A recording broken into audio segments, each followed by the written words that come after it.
오늘은 미국 최악의 여성 살인마 스토리 한번 가볼게요. 미국 최악의 여성 연쇄 살인마. 남자들만 7명을 연쇄 살인했어요. 그녀의 이름은 바로 에일린 워노스. 사진이 약간 표정이 조금 충격적이죠? 표정이 좀 충격적인데 오늘은 제가 그녀에 대해서 알려드릴게요.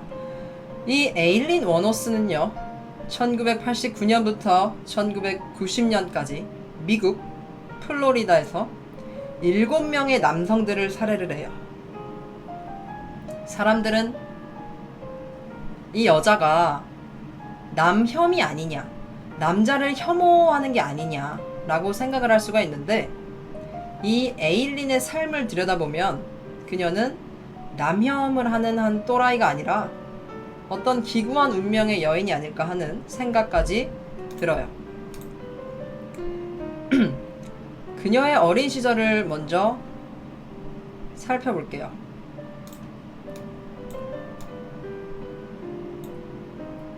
되게 그 사진의 느낌이 다르죠? 방금 전 사진과.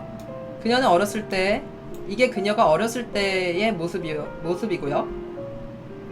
그녀의 유년 시절을 들어보면 이런 유년 시절을 보내고도 만약에 에일린이 정상적인 삶을 살았다면 이상할 수 있을 정도로 유년 시절이 정말 끔찍해요. 에일린은요, 1956년 2월 28일 미국 미시간주에서 태어나게 돼요. 그리고 에일린의 아버지는 그녀가 태어났을 때 이미 감옥에 있었어요. 그리고 아버지는 정신분열증 환자였고 소아성애자였어요. 그래서 이 소아성애자여서 아동 범죄를 저질러서 감옥에 간 거였고요. 그리고 결국에는 감옥에서 목을 매달아서 자살을 해요.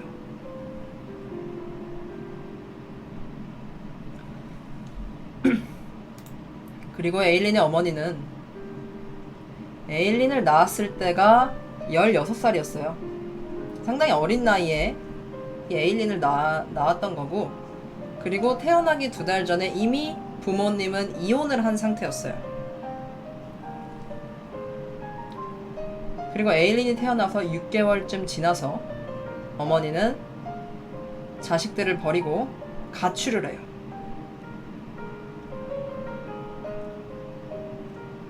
그래서 에일린은 어머니를 그 뒤로 단 한 번도 볼 수가 없었어요.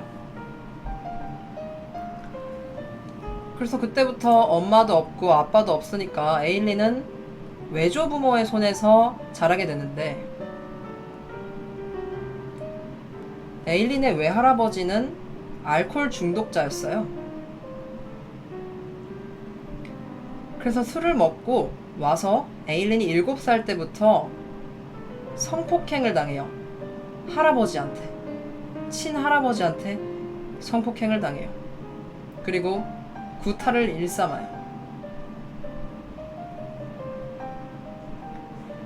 그리고 그 할아버지가 인간이 할 수 있는 온갖 추악하고 더러운 짓을 손녀한테 하죠. 정말 나쁜 놈이죠. 그리고 에일린이 불과 9살이 됐을 때, 에일린이 태어나서 받은 사랑이 거의 없잖아요. 그러니까 사랑에 목말라 있었던 거죠, 이 아이가.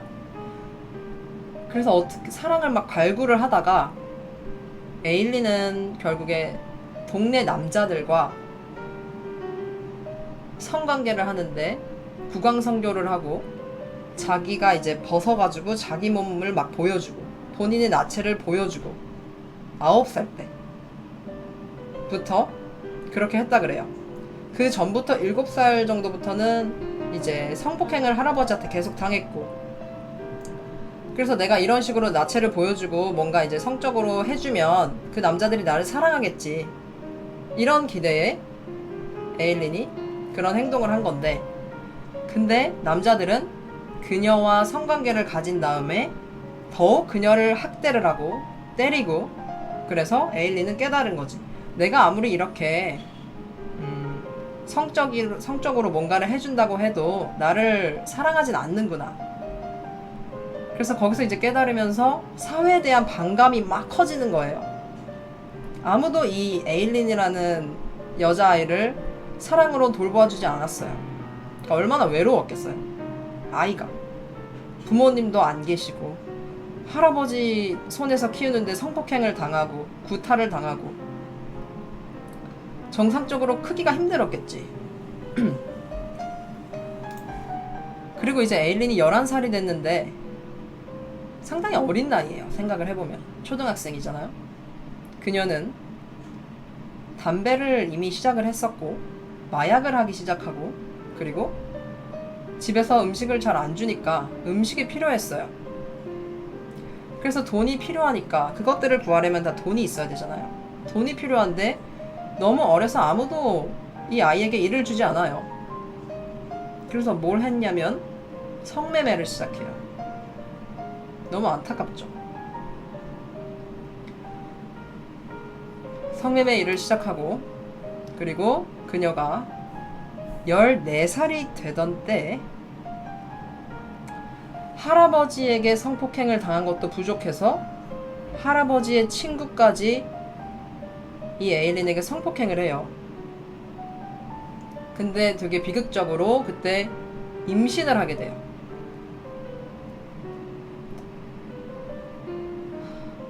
그리고 임신을 해서 에일린은 미혼모의 집에 보내지게 돼요. 그리고 미혼모 집에서 자신을 바라보는 그 싸늘한 시선을 느끼죠. 어린 나이에 임신을 했고, 근데 그 아이가 할아버지의 친구의 아이예요. 그리고 에일린은 아들을 출산을 하는데 도저히 키울 수 있는 환경이 안 되죠. 본인이 한 끼를 사 먹을 돈도 없는 상황인데 어떻게 아이를 키우겠어요. 그래서 결국 그 아들을 입양을 보내게 되는데 아이를 낳고 바로 입양을 보내요. 또 얼마나 마음이 아파요. 내가 낳은 아이인데 그 아이를 입양을 보내야 하고 평생 볼 수가 없어. 그래서 계속해서 이런 시련이 있어요. 어렸을 때부터. 근데 이게 또 끝이 아니고 출산을 하고 며칠 뒤에 에일린은 학교를 자퇴를 하게 돼요. 그리고 그 당시에 그나마 좀 잘해줬던 외할머니가 간 부전으로 사망을 하게 돼요. 그리고 그녀의 오빠도 식도암으로 사망을 하게 돼요. 가족을 한 명을 잃은 것도 정말 너무 슬픈데 심지어 오빠까지 사망을 하게 돼서 얼마나 그 충격이었겠어요. 그렇죠. 기댈 곳이라고는 정말 아무데도 없었죠. 그리고 15살 때 외할아버지네 집에서 쫓겨나기까지 해요. 외할아버지가 그렇게 괴롭혀놓고 결국에 이 아이를 쫓겨내요. 근데 에일린은 갈 데가 없었어요. 살 곳이 없지. 그 어린 나이에 돈도 없고요. 뭐 가진 것도 없잖아요. 그래서 결국에는 에일린은 숲에서 살게 되는데 숲에서 살면서 어떻게 뭐 먹고 살아야 될 거 아니에요? 그러니까 계속 성매매를 하게 되는 거죠. 그리고 나서 20살 때 에일린은 결혼을 해요.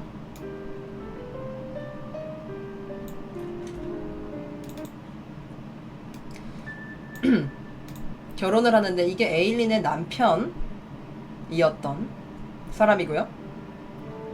이 남편이랑 에일린은 50살 차이나 났어요. 이 남자는 그 당시에 70세였고요. 요트클럽의 회장이었어요. 이름은 루이스 그라츠 페리인데 이 노인과 결혼을 하게 되지만 하지만 결혼 생활은 결코 평탄하지 않았어요.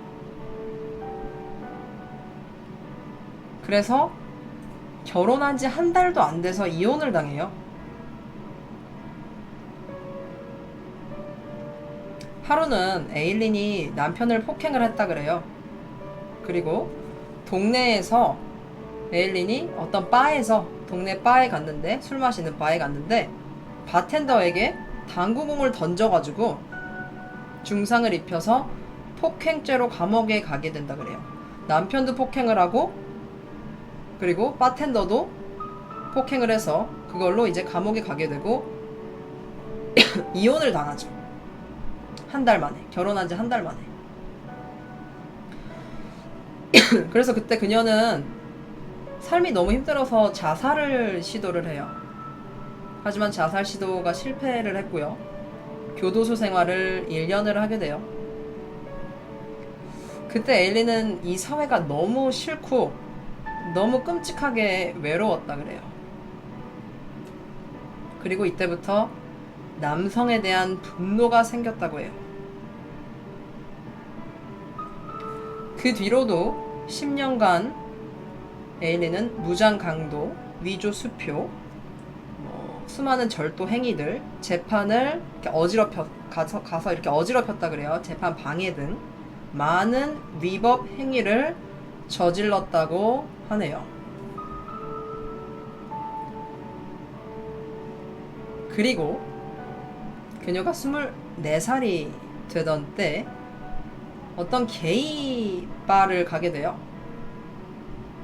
그래서 거기서 타이리아 무어라는 여자를 만나게 되는데 그녀와 사랑에 빠지게 되고 동거를 하게 돼요.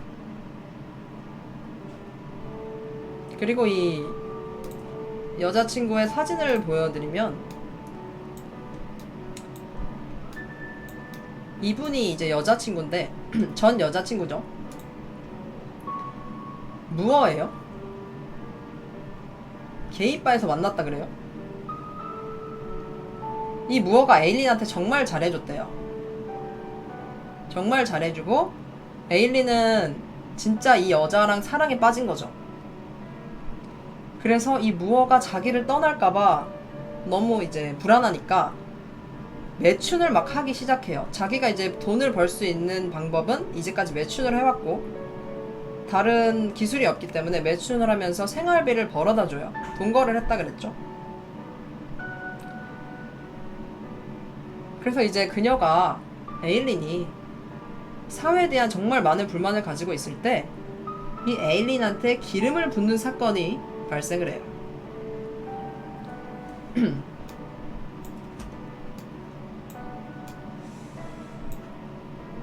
1989년 리차드 말로리라는 51세 남성을 살해를 해요. 에일린은 리차드가 자기를 성폭행을 하려고 했고 단지 나는 정당방위했을 뿐이다. 정당방위로 나는 권총을 쏴서 그 남자를 죽였을 뿐이다 라고 말을 해요. 그리고 그 이후로도요, 에일린은 권총으로 6명의 남자들을 쏴 죽여요. 에일린이 사용했던 권총이고요. 그리고 이제 피터 C. 엠스라는 남자가 4번째로 살해가 됐는데 에일린은 이 남자를 살해를 하고 나서 이 피터의 차를 여자친구였던 무어와 함께 타고 이제 도망을 가는데 거기서 이제 사고가 나는 거예요. 사고가 나게 되고 그래서 갑자기 이제 당황해가지고 나도 당황했네. 당황해서 자동차를 버리고 막 도망을 가요. 도망을 쳤지만 그 차에는 에일린의 지문이 남아 있었죠. 지문이. 그리고 목격자들도 에일린과 여자친구 무어의 인상착의를 이제 봤잖아요. 그러니까 그 인상착의를 경찰들에게 말을 해줘요. 그래서 그 몽타주가 전국에 수배가 돼요. 수배가 되고 결국 1991년 에일린은 잡히게 돼요. 근데 그녀의 연인 무어가 있었죠. 아까 그녀의 여인이었던 그 무어 무어는 경찰이 자신을 감옥에 넣지 않겠다는 말에 협력을 하게 되는 거예요. 정말 사랑했던 사이였고 살인은 같이 저질렀을 수 있는데 경찰은 이 에일린만 이제 잡으려고 하는 거지. 그래서 무어한테 협력을 좀 해달라. 그래서 이 무어가 알겠다. 네가 협력해주면 나는 너를 감옥에 넣지 않겠다. 이런 경우가 되게 많잖아요. 그래서 이 무어가 적극적으로 협력을 하게 돼요. 그래서 무어는 에일린의 살인 자백을 받기 위해서 에일린한테 통화를 하는데 통화를 해서 에일린의 살인 자백을 결국에 받아내요.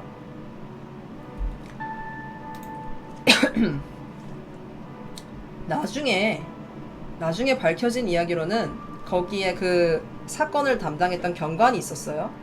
볼리시아 카운티라는 경관이 있었는데 에일린의 사건으로 출판업계랑 영화업계와 계약을 한 증거가 있었다 그래요. 그러니까 이게 어떻게 된 거냐면 경찰이 이 에일린이 범죄를 저지른 걸 확실히 알았고 범죄자라는 걸 알았고 헬리콥터로 이 에일린을 찾았었는데 일부러 잡지 않았다. 일부러 잡지 않고 뭐 몇 개월 뒤에 잡았다 라는 말도 있어요. 그거를 좀 더 드라마틱한 스토리로 만들기 위해서 이미 영화계랑 계약을 했기 때문에 그래서 경찰이 이거는 뭐 짜고 친 거다 이런 얘기도 있고 에일린이 실제로 그런 말을 하는데 아무도 믿지 않아요. 그러니까 이게 만약에 사실이었으면 경찰의 비윤리적인 행위가 있었던 거죠. 경찰은 알면서도 범죄자를 놔두고 계속 그 여자가 범죄를 저지르게 한 거지. 에일린이 실제로 그렇게 말을 해요. 그리고 그 경찰들은 모든 사실들을 은폐를 했다 그러고요. 이 그녀의 말이 정말 진심이었으면은 경찰이 뭐 많은 것을 꾸며낸 일이라고 했을 수도 있죠. 그리고 재판 과정에서 의사들은 에일린의 심리 상태를 분석을 했고 그녀는 매우 불안정한 상태였다고 하고요. 반사회성 인격 장애 또한 갖고 있었다 그래요. 여러분들이 우리가 알고 있는 연쇄살인마 유영철 아시죠? 유영철은요, 이 반사회성 검사에서 40점 만점에서 34점을 맞았는데 이 에일린은 32점을 맞았다 그래요. 상당히 많은 점수를 맞은 거죠.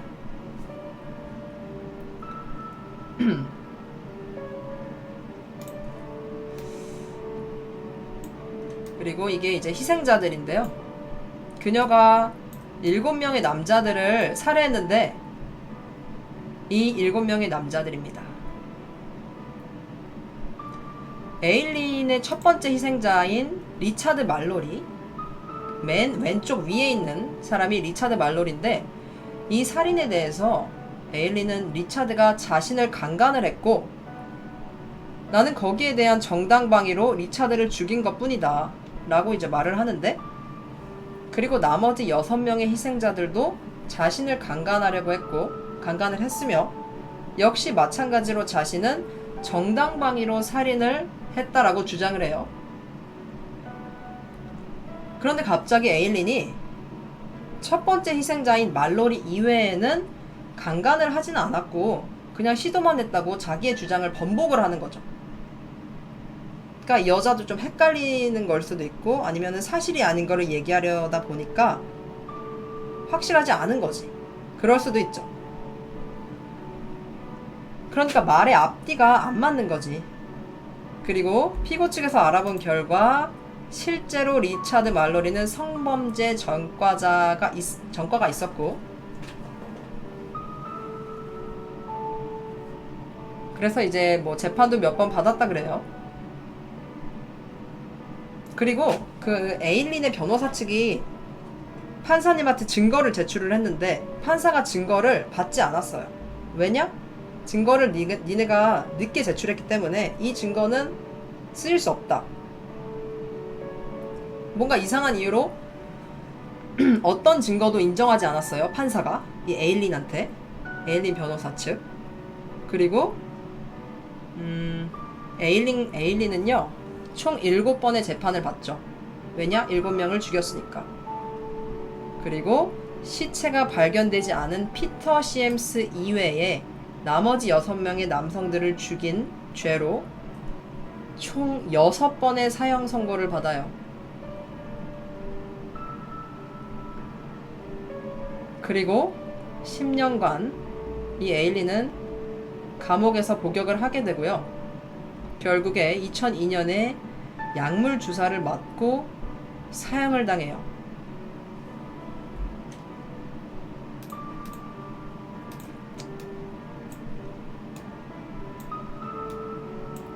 그녀가 어떤 말을 하건 그 아무도 믿지 않아요. 물론 그녀가 정신이 나갔을 수도 있는데, 연쇄살인범들은 사형을 받죠. 그리고 연쇄살인범들은 자신의 살인을 정당방위라고 절대로 주장하지 않아요. 하지만 에일리는 계속해서 나는 정당방위를 한 거다 라고 주장을 했어요. 하지만 아무도 믿지 않았죠. 그리고 연쇄살인마들은 목표물을 스토킹하는데 어떠한 연쇄살인범도 순간의 공포와 두려움으로 살인을 저지르진 않는다 그래요. 사람들은 이 매춘부가 6명을, 그러니까 보통 매춘부가 6명을 정당방위로 죽였다는 사실이 말도 안 된다고 생각을 하죠. 말도 안 된다고 생각을 하는데, 하지만 로스앤젤레스에서 이게 실제로 있었던 일인데, 한 가게에 있던 주인은 매번 다른 무기를 가지고 자신의 가게에 침입한 5명의 강도를 죽였는데 어떤 처벌도 받지 않았어요. 그거는 정당방위라고 인정을 받은 거고, 에일린의 경우에는 정당방위가 아니라 네가 살인을 한 거다 라는 결론이 나온 거죠. 그리고 이제 플로리다에서 30명이 넘는 여자들을 죽인 테드 번디라는 사람이 있었는데, 그 사람들은 정말 많은 여러 명의 저명한 변호사들이 무료로 법률 상담을 해줬고, 한 번에 5명의 국선 변호사와 자발적인 콘설턴트를 받을 수 있었는데, 에일린 같은 경우에는 어떤 변호사가 에일린을 맡았냐면은 마약을 하고요, 월급을 제때 받지 못하는 국선 변호사 1명뿐이 없었어요.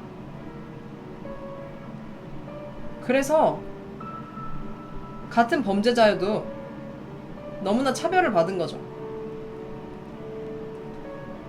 그래서 에일린 같은 경우에는 재판에서 가장 중요한 증거물로 쓰일 수 있었던 에일린의 자백이 담긴 비디오 테이프가 있었는데, 그녀는 거기 안에서 60번도 더 넘게 나는 정당방위를 했다 라고 말을 하고 있었는데, 그것도 인정이 되지 않았어요.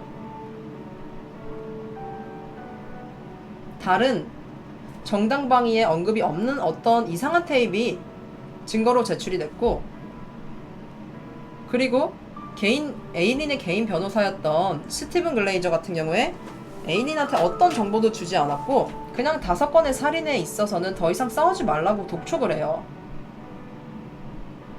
그리고 검사들 같은 경우에는 끊임없이 에일리가 맺었던 그 동성과의 연인 관계를 반복해서 이야기를 해요.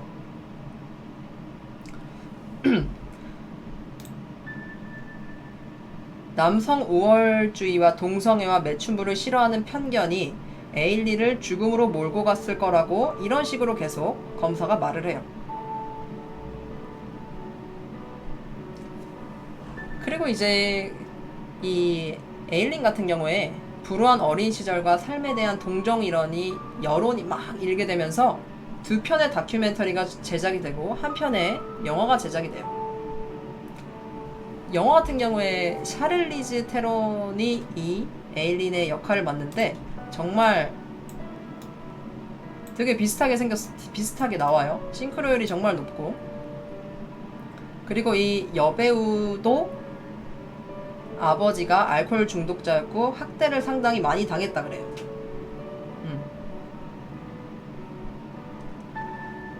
그리고 이 에일린이 사형당하기 전날 했던 인터뷰가 있는데, 제가 그 영상을 보여드릴게요. 그녀의 실제의 육성을 들을 수 있어요. Okay, God is going to be there. Jesus Christ is going to be there. All the angels and everything. And, you know, whatever's on the beyond. I think it's going to be more like Star Trek, beaming me up into a space vehicle, man. Then I move on, recolonize to another planet or whatever. But it's whatever's the beyond. I know it's going to be good because I didn't do anything as wrong as they said. I did the right thing. And I saved a lot of people's butts from getting hurt and raped and killed too. What more is there to say about the cops? What more do you want to say about the cops? A lot of stuff. Did you know that they were surveilling me before I killed? And then I knew it? And that it was covered up? Did you know there was helicopters dropping down from the sky, deputy sheriff, with decoys picking me up 4 or 5 months before my arrest? It was covered up? But nonetheless, Nobody ever asked me these questions. Whether the cops were following you or not, Eileen. Oh, whether the cops were following me or not, Eileen, what? Let's say the cops were following you. Yeah. Let's say they were following you and they did everything that you're saying they did. Uh-huh. Nonetheless, Yeah. you killed 7 men. Yeah, sure And I'm did. asking you, what got you to kill the 7 And men? I'm telling you because the cops let me keep killing them, Nick. Don't you get it? Not everybody is killing 7 people. So there must have been something in you that was getting you to do Oh, that. you are lost, Nick. So I was a explain- hitchhiking hooker. Right. Running into trouble. I shoot the guy if I ran into trouble. Physical trouble. The cops knew it. When the physical trouble came along, let her clean the streets, and then we'll pull her in. But how That's come why. there was so much physical trouble in because it was all in 1 year. 7 people in 1 Oh year. well. Oh well. Yeah, thanks a lot. I lost my fucking life because of it. Couldn't even get a fair trial. Couldn't even get a fair investigation or nothing. Couldn't even have my appeals right. You sabotaged my ass, society, and the cops, and the system. A raped woman got executed. It was used for books and movies and shit. We're gonna have to cut this interview, Nick. I'm not going to go into any more detail. I'm leaving. I'm glad. Thanks a lot, society, for railroading my ass. Okay, let's go. 사형 전날, 바로 전날 했던 인터뷰였고요. 이 에일린 워노스, 이 여자가 정말 연쇄 살인범이었을까요? 아니면은 이게 정당방위였을까요? 사회의 희생자 중에 한 명이었을까요?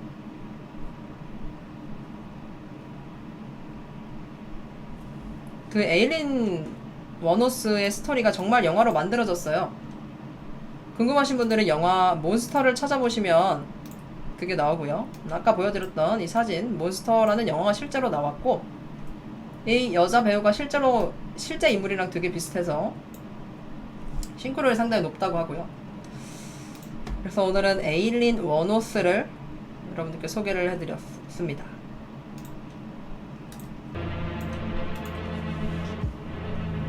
캐나다의 살인 커플 폴 베르나르도와 칼라 호몰카를 아시나요?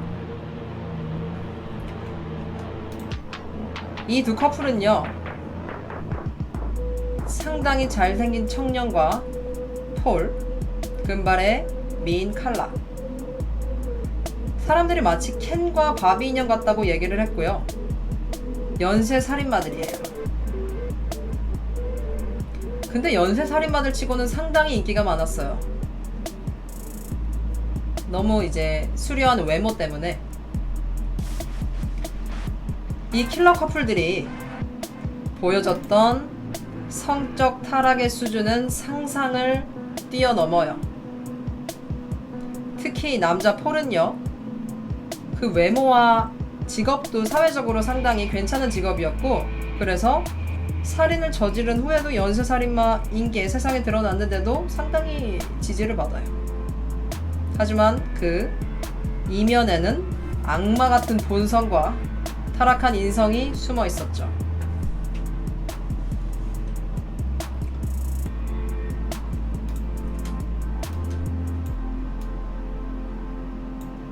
살인마 커플은 보통 부부 혹은 연인이 자신의 성생활에 재미를 더하기 위해서 살인을 저지르는 경우가 많다 그래요. 그리고 대부분의 남자 파트너가 거의 주도적인 역할을 하고 여자는 적극적으로 그에 협력하는 그런 형태를 취하게 된다고 하네요. 그리고 살해 과정에서 여자 파트너가 더욱 주도적으로 자신이 원하는 쾌락을 충족하는 경우도 드물게 있고요. 그래서 이 잔인한 커플 한번 가볼게요. 이게 폴의 어린 시절이에요. 폴이 어렸을 때는 상당히 명석한 두뇌를 가지고 있었다 그래요.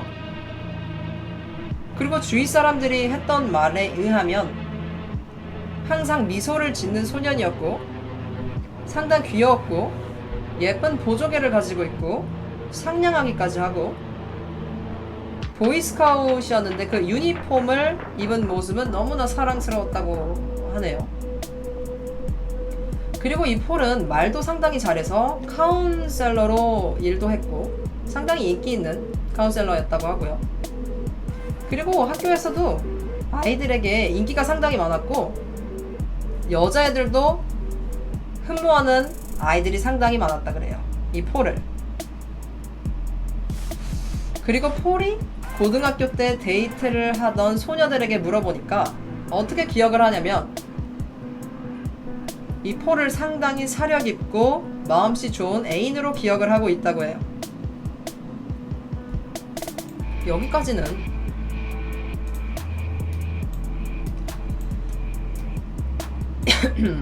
폴의 어린 시절, 어렸을 때 학창 시절.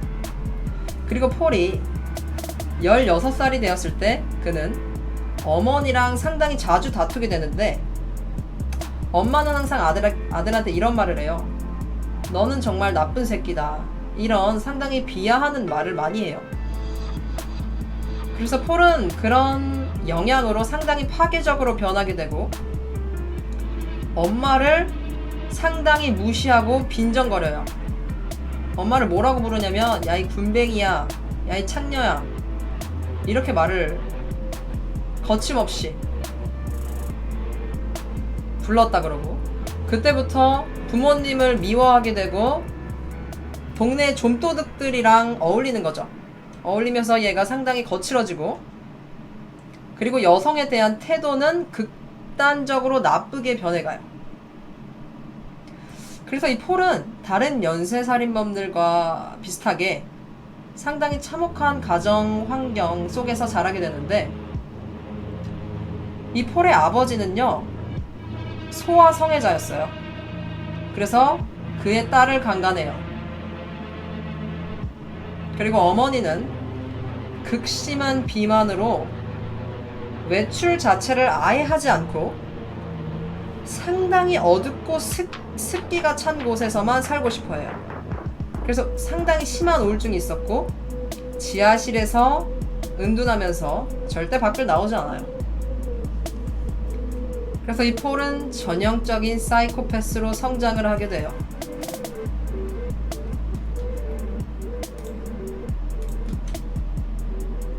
그래서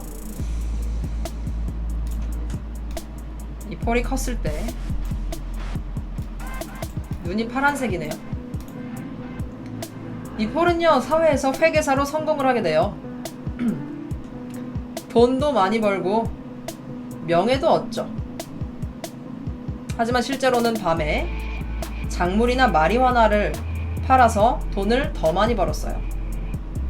어둠 속에서 돈을 많이 벌었죠.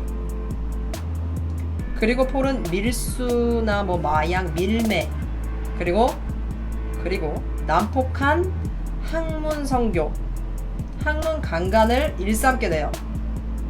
그러면서 청년기를 보내게 되는데 여자들은요 일단 얘를 보면은 꽤 잘생긴 외모에 돈도 많으니까 막 몰려드는 거죠. 이 폴한테.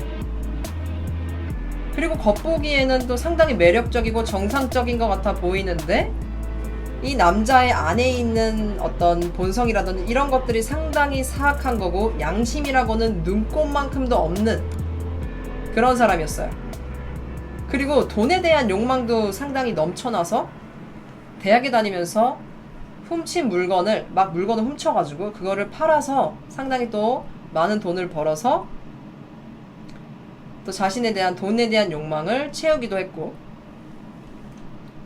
그리고 그는 만나는 여자들한테마다 학문 성교를 강요를 해요. 그러니까 완전 변태예요. 그리고 막 구타를 해. 막 때리고. 그래서 여자들은 처음에는 되게 그 젠틀한 남자라고 생각해서 다가갔다가 이런 모습에 다 이제 기겁을 하고 도망을 가는 거죠.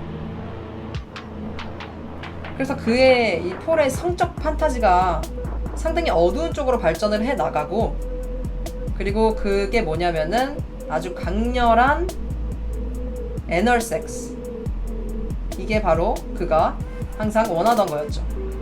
그래서 이 폴이 항상 찾던 여성은 완벽하게 그에게 복종을 하는 여성을 원했어요. 그리고 그는 여자가 굴욕감을 느끼는 것을 상당히 즐겼어요. 그러면서 구타를 계속 일삼았죠. 그러다가 많은 여자들을 떠나 보냈는데 한 여자만 그의 곁에 남게 돼요. 그녀가 바로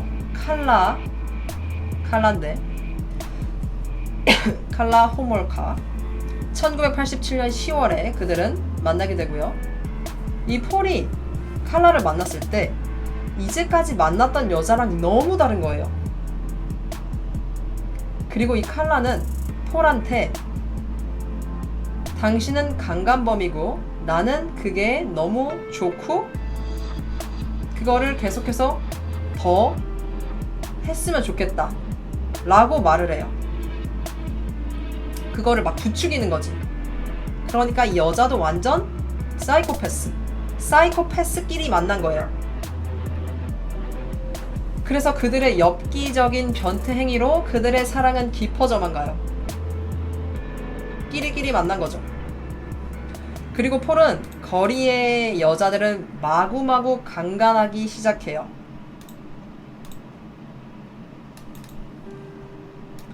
근데 강간을 하는데 어떻게 하냐면 어두운 길거리에 밤에 어떤 여자가 버스에서 내리면 그 여자를 잡아서 내동댕이를 치고 정신을 못 차리게, 그리고 나서 아주 거칠게 국왕성교와 학문성교를 강요를 해요. 그 여자한테. 그래서 그렇게 2년 동안 여자 11명을 강간을 하기 시작하고요. 그리고 또 한동안 안 하다가 몇 달 쉬고 또다시 강간을 하기 시작해요. 근데 여자친구 칼라가 그걸 몰랐을까요? 알고 있었어요. 다 알고 있었고, 그 폴이 강간했을 때 여자친구가 항상 옆에 있었어요.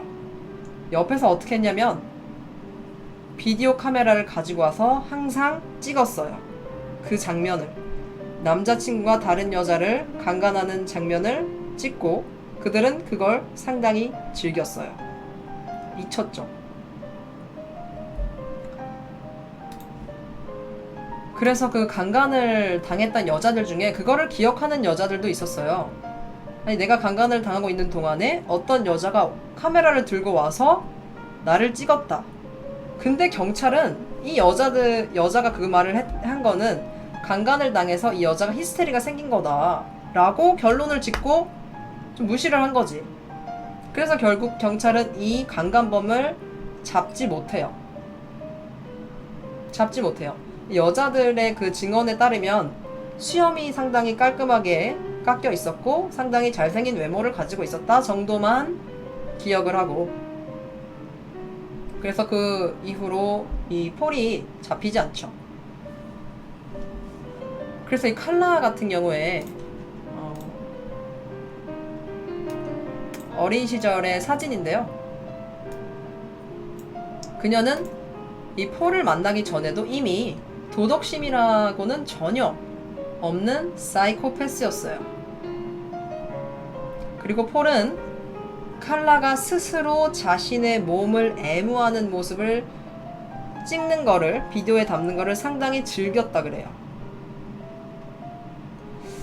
그리고 이 칼라는 폴에게 너무나도 빠져가지고 이 폴이 행복하기만 하면 된다. 그냥 행복하기만 했으면 좋겠다. 맹목적인 사랑이었는데 그 방법이 그게 도가 지나친 거죠. 너무 극단적으로. 그래서 이 남자친구, 내 남자친구 폴이 나를 언젠가 떠날 수 있겠구나. 이런 불안감이 항상 그녀에게 있었어요. 그리고 폴은 이렇게 말을 해요.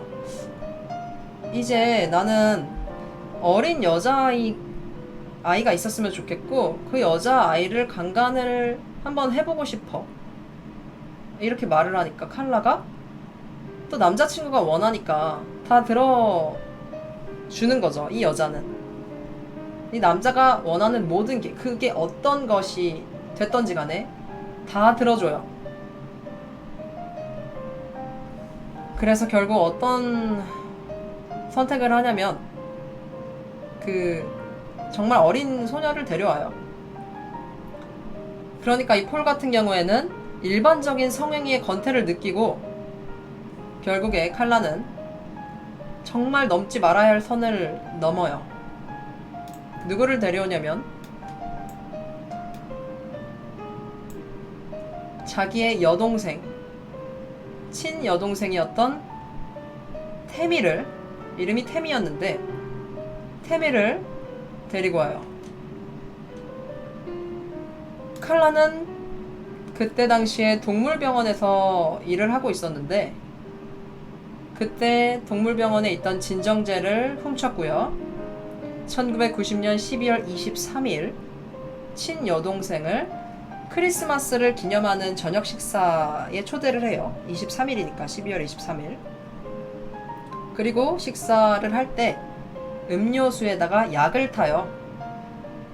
약을 타서 먹여요. 그리고 기절을 시키죠. 그리고 태미를 자신의 남자친구인 폴이 강간을 하게 돼요.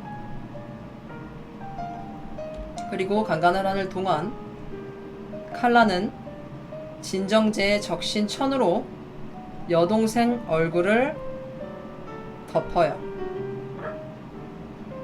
칼라는 동생을 죽일 생각이 없었다 그래요. 그녀는 단지 여동생을 마취를 시키고 폴을 위해서 동생을 이용을 할 생각이었을 뿐. 그러니까 그들은 수술 전에 동물을 마취를 시키듯이 그렇게 동생을 마취를 시키고 그리고 나서 강간을 하고 살인을 할 생각은 없었는데 칼라가 그 진정제를 사용하는 법이 익숙치 않아서 실수를 하게 돼요. 동생 태미는 기절했을 동안에 구토를 막 일으키는데 안타깝게도 그로 인해서 질식사를 하게 돼요. 이것은 약간 잔인한 사진인데요. 이게 동생 태미가 죽었을 때 그녀의 언니, 그 언니의 남자친구에게 강간을 당하고 결국 살인을 당하는 거죠. 이날은 태미가 처녀성을 잃게 된 날이었고 폴은 칼라 부모님과 그리고 그들의 딸들, 즉 자기의 여자친구인 칼라랑 이 태미랑 또 롤이라는 딸이 있었는데 그 딸을 비디오에 다 담고요. 그 가족들을. 그리고 크리스마스 장식들도 다 카메라로 담았다 그래요. 그 후로도 커플은 강간을 즐겼고 이런 대화를 그냥 막 즐겁게 하는 거예요. 여동생을 죽인 것이 바로 이 커플의 첫 살인이었어요. 폴은 칼라에게 자기에게 재물을 계속 바쳐야 된다 그랬어요. 칼라는 제인이라는 어떤 또한 10대 소녀를 생각을 해내요. 이 제인이라는 소녀는 칼라라는 이제 사람을, 이 언니였던 거죠. 칼라는 정말 예쁘고 똑똑하고 세련되고 이런 언니라고 늘 생각을 해서 초대를 받았을 때 상당히 기뻤어요. 기뻐서 막 신나가지고 언니의 집에 간 거죠. 그리고 다시 한번 칼라는 제인의 술에 약을 타서 기절을 시켜요. 그리고 그때 당시에 제인도 처녀였었고 여동생 태미와 상당히 비슷했다 그래요. 비슷하게 생겼다 그러고. 그래서 폴이 놀라요. 어떻게 이렇게 비슷한 아이를 나한테 데려왔느냐. 그리고 먼저 칼라가 이 제인이랑 사랑을 나누고 그걸 폴이 찍어요. 제인은 이미 기절해 있어요. 정신이 없어. 그리고 나서 폴이 이 제인을 강간을 하기 시작해요.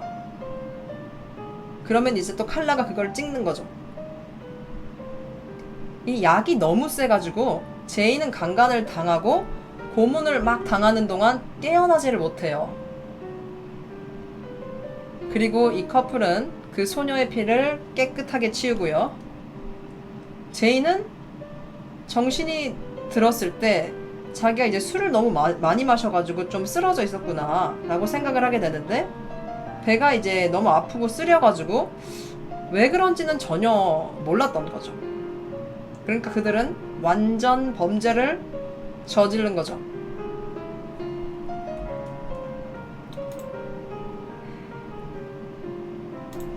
그리고 나서 이 커플은 정말 크고 화려하게 결혼식을 올리게 돼요. 결혼 서약에는 어떻게 써져 있었냐면 사랑, 명예, 그리고 복종. 이 폴이 칼라에게 이 서약을 하게끔 해요. 그리고 신랑과 신부 대신에 남자와 아내라는 단어를 썼고요. 공식적으로 결혼한 이 부부는 엽기적인 살인 행각들을 시작을 하게 되죠. 멀쩡하게 생겼죠? 그리고 폴은 결혼 뒤에 수입을 늘리기 위해서 미국과 캐나다 국경 지역에서 담배를 밀수를 하기 시작을 하는데 그 일로 인해서 자동차 번호들이 필요했어요. 그때 당시에 레즐리 마하피라는 10대 여자아이가 있었는데 이 레즐리라는 아이는 어떤 아이였냐면 이렇게 생겼어요. 항상 부모님의 통금 시간을 어겼고요. 그리고 항상 난잡한 성관계를 가졌고요. 좀도둑질까지 하는 아이였다 그래요. 근데 이 아이가 어느 날 새벽에 통금을 어기고 이제 집에 들어가려고 했는데 집에 문이 잠겨 있는 거예요. 문이 잠긴 거를 이제 알고서 막 주변을 돌아다닌 거죠. 갈 데가 없으니까. 그러다가 이 미친 폴한테 딱 잡힌 거예요. 그 후로 레즐리의 부모님과 그 친구들은 그녀를 볼 수가 없었어요.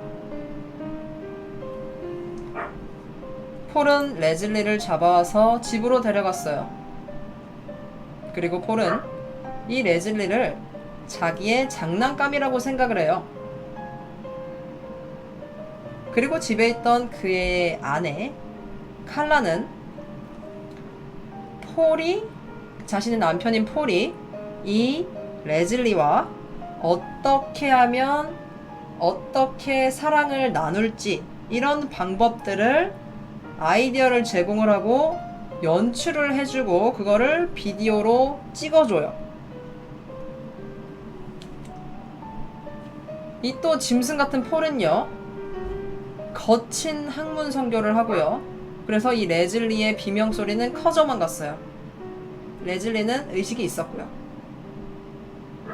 그리고 이 커플은 레즐리를 죽여서 호수 한가운데다가 버려요.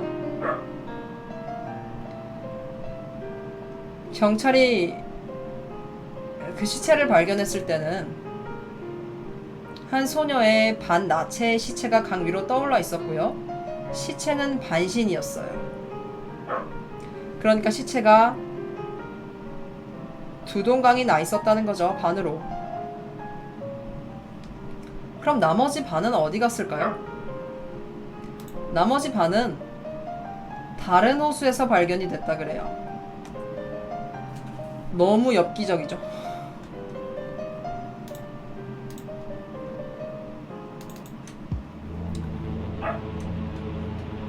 그리고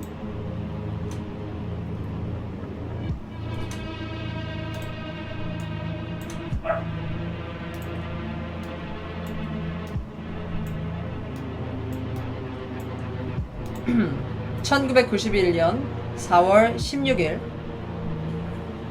10대 소녀 크리스틴은, 이 여자애가 이제 크리스틴이에요. 프렌치가 교회 주차장에서 납치가 돼요. 칼라가 그녀에게 접근을 해요. 길을 모르는 척 해서 길을 물어요.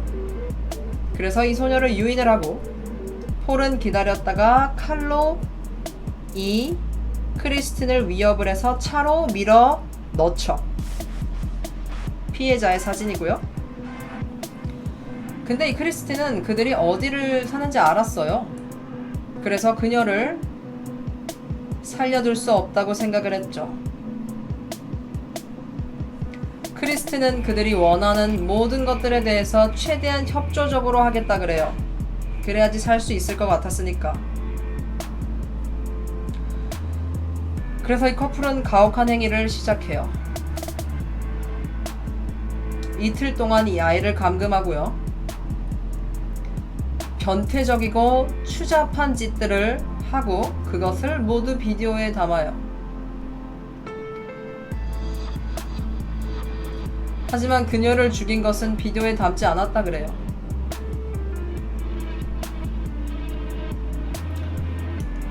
그리고 크리스틴의 시체를 도랑에 빠뜨리고요. 그것은 살인이 있은 지 2주 뒤에 발견이 돼요.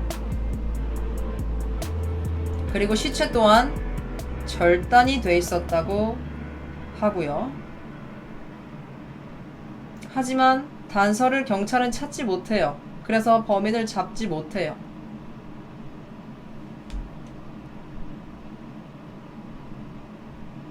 그리고 또 한 명의 희생자,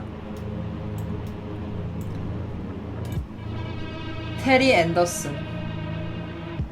다음 해인 1992년 3월 23일 이 테리 앤더슨이라는 여학생이 살해가 돼요.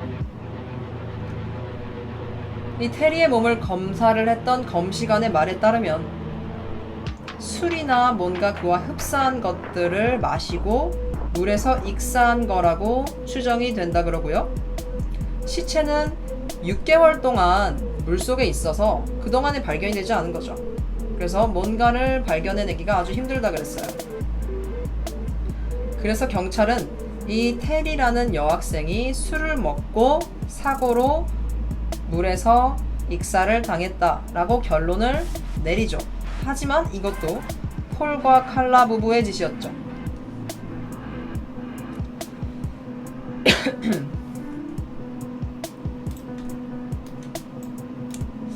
그래서 이렇게 3명의 희생자들이 나왔는데 1991년부터 1992년까지 그들은 3명의 소녀를 납치했고 강간하고 살인을 했어요. 이 피해자들은 이 정말 예쁘고 밝은 소녀들은요, 이 커플의 사악한 고문의 희생자가 됐고요. 커플이 번갈아가면서 희생자를 강간을 했어요. 그리고 이 모든 걸 비디오로 찍었죠. 학대 장면을 촬영을 했고요. 그리고 커플은 이것 모두를 전리품으로 보관을 했어요. 희생자들은 팔다리가 잘려나가는 아픔까지 겪어야 됐죠. 그리고 마지막에 소녀들은 결국 살해가 됐고 호수나 도랑에 버려졌어요. 그럼 결국 이 커플들은 잡혔을까요? 결국 잡히게 돼요. 근데 이 잡힌 게 좀 어이가 없어요. 이게 어떻게 잡혔냐면 막 서로의 격려 속에서 잔인한 행각을 이어가던 중에 폴이 칼라를 구타를 하기 시작해요. 본성이 이 자기 아내한테까지 이제 가게 된 거죠. 그래서 이 칼라가 이 구타를 견디지 못해서 경찰에 달려가서 신고를 하게 돼요. 신고를 하게 되고, 그때 이미 그 스칸버러라는 지역이었는데 스칸버러 강간범으로 이미 조금 의심을 받고 있었어요, 폴이. 근데 이제 이 칼라가 가서 신고를 함으로써 경찰들이 와서 막 수색을 하고 했는데, 그래서 결국 잡아낸 거죠. 그래서 아내를 폭행하지 않았더라면 이 미친 커플은 안 잡혔을 수도 있어요. 계속해서 뭔가 살인을 하고 엽기적인 행위를 했을 수 있어요. 그래서 결국에 이 폴은요, 이 커플의 결말은 어떻게 되냐면 이 폴은 1급 살인 2건, 그리고 가중폭행 2건, 강간 2건, 납치 2건, 시체 훼손 1건으로 기소가 되고요. 칼라 같은 경우에는 수사에 적극 협력을 해요. 그리고 엄청난 감형을 받게 되죠. 그래서 짧은 수감 생활 후에 2007년에 출소를 했다고 하네요.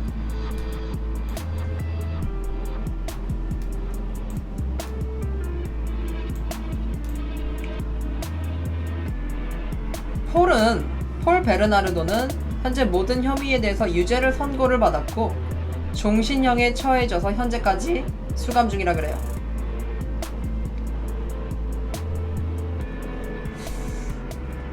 이 커플의 스토리는 너무 극단적이고 그래서 영화로까지 나와요.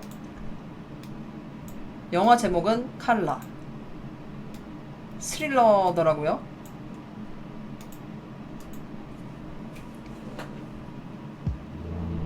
칼라라는 영화까지 될 정도로 그 당시에 캐나다나 온 세계가 떠들썩했었죠.